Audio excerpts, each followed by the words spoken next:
Oh, thank goodness.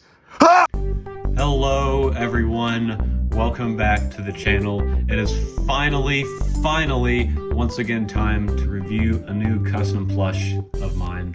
I know it's been well over a year since I've been on the channel.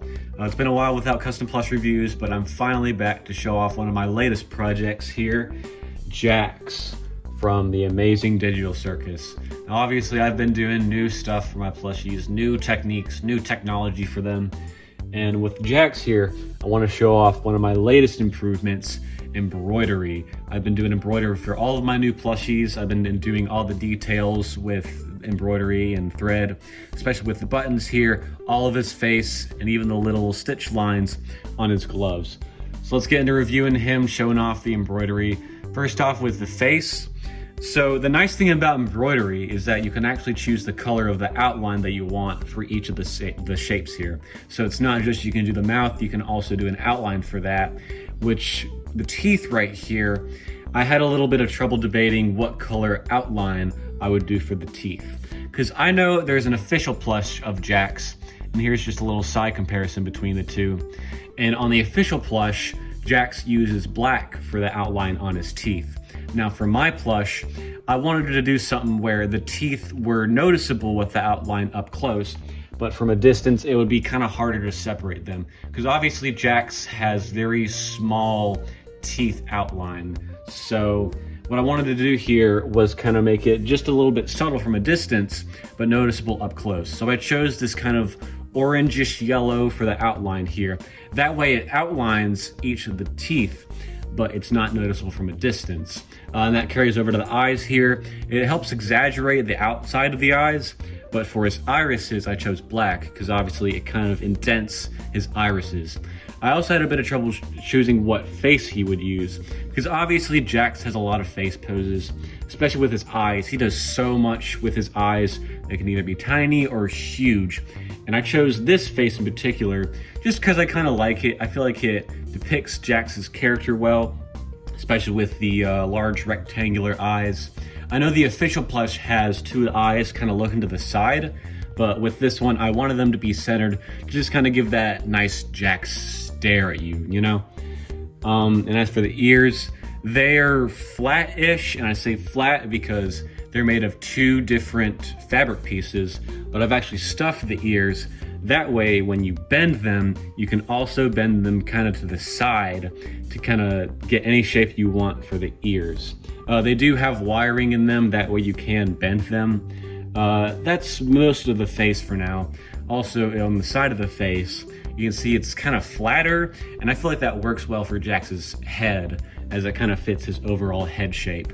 And as for the body here, I wanted to make the overall body much larger than the head. I know in the official plush, the head is about the same size as the body, but for this one, I feel like it fits Jax's character well to have the body be really big and the face smaller, but relatively the same size or the width of the body.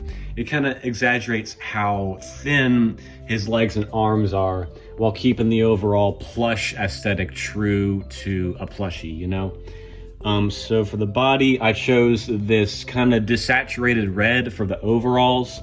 There's also the secondary red, and this color I actually dyed because this kind of pinkish salmon red is really hard to come by in stores.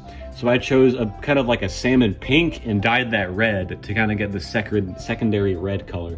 And it fits super well with the primary red. That does it for the overalls.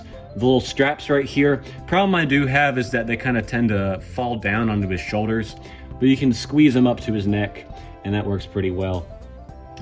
For his neck too, to kind of give him that tall appearance, I broadened his shoulders, kind of curved them down here, and put his arms lower. That way his head looks taller while keeping the arms down here to kind of give him that neck. He doesn't actually have like a cylindrical neck connecting his head and his body, but the way I position the arms help it give that appearance, you know?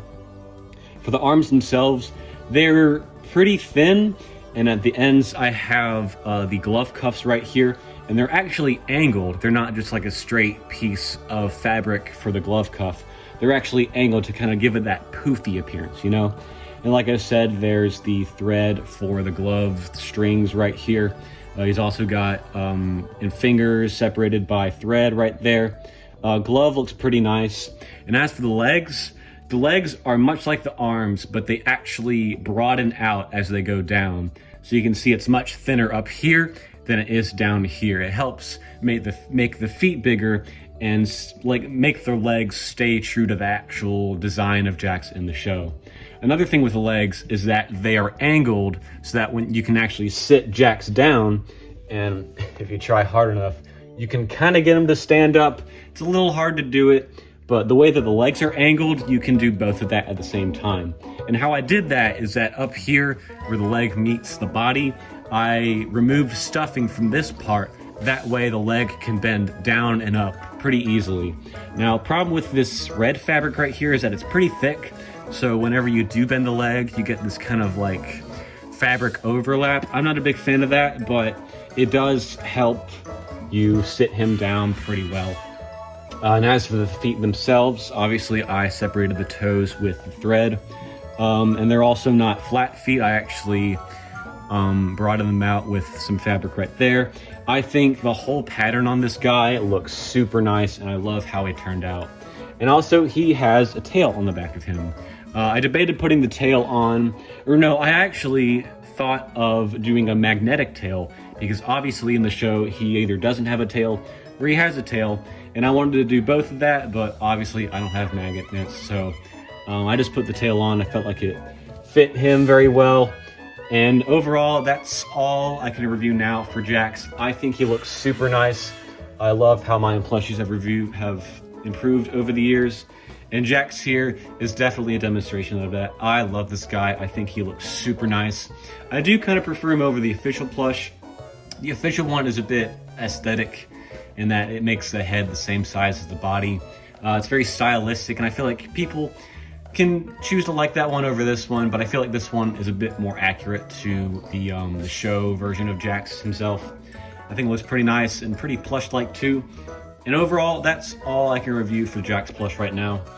In the future, I will show off some more custom plushies that I've made. I do have plans for that. I'm very happy with how this guy turned out and how all of my other plushies turned out, and I can't wait to reviewing them and showing off what I've done for all my new custom plushies. So that is all I can review for this guy for today. Thank you everyone so much for watching. I'll see you in the next review that I do. Bye!